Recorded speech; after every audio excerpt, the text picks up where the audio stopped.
Hi, I wanted to tell you today about a pranayama technique called Brahmari. And Brahmari is commonly known as the bee breath.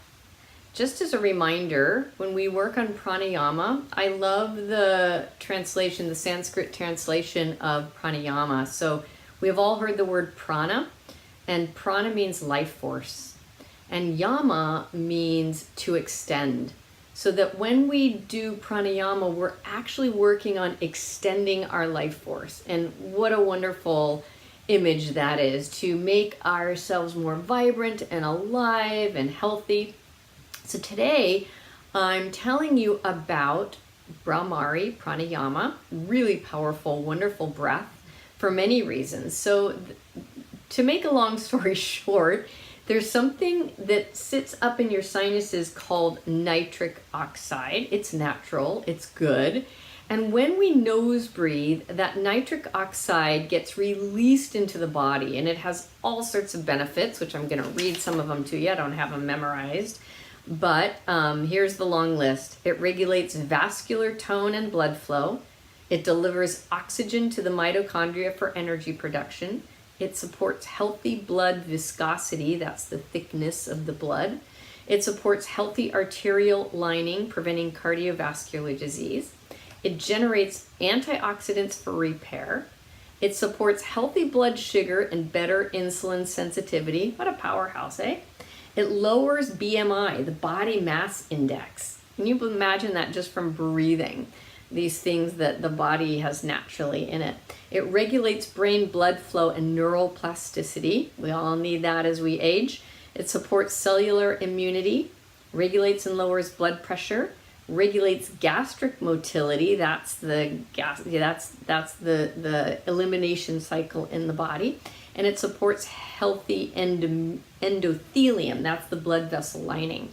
But in addition to all that, if that list wasn't long enough, it also increases gamma wave activity in the brain. And the gamma wave is the wave that is responsible for sort of a feeling of spiritualness or spiritual activity or deeper connection to divine.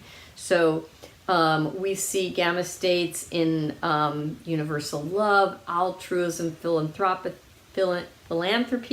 and higher virtue. So what a great wave that we want to generate in the brain. So those are all things that this nose breathing does. Now a lot of us are mouth breathing. So an ancient remedy in the old version of yogis was to tape across the mouth so that you were forced into nose breathing until the body did it naturally. But yoga, if we breathe through the nose, it does that same thing. So isn't that wonderful? You're not only getting the physical stretching and strengthening benefits of yoga, but you're also getting this amazing inner shift and change and health happening in the body. So a couple things. It's contraindicated for pregnant women. It's also contraindicated if you're menstruating. If you have epilepsy or high blood pressure, you want to be careful with this breath. Just avoid it altogether. There's plenty of other pranayamas that you can do. It is especially important to do on an empty stomach. All pranayamas are better to do on an empty stomach, and it's really good for early morning practices or late evening practices. So it goes like this. And if you look on the internet, you'll find that there's many different hand positions for bee breath.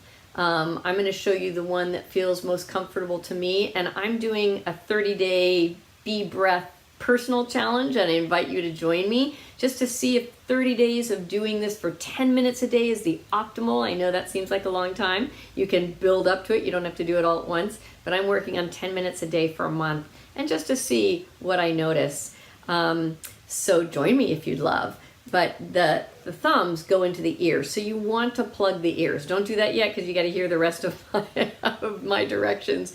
The pointer finger goes right above the eyebrows, or right around the third eye position. The rest of the fingers sort of go right along the sides of the nose. And you can even rest the middle finger on your eye, just so you give it a gentle pressure. The tongue goes behind the teeth, touching the roof of the mouth. And with the lips are closed, but the teeth are slightly open.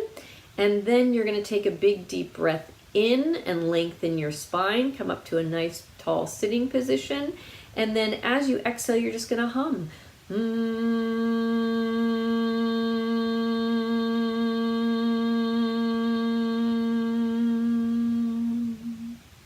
And as you plug the ears and as you hum, you'll feel this resonance inside.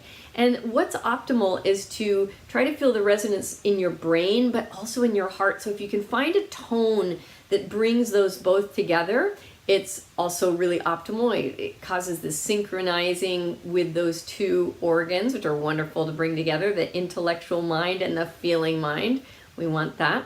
So there you go. That's Brahmari Pranayama, or bee breath. I challenge you to try that for 30 days and see if you notice a difference. All right? Namaste. Hey, if you like this video, please subscribe to my channel and check out my other videos. Thanks. Namaste.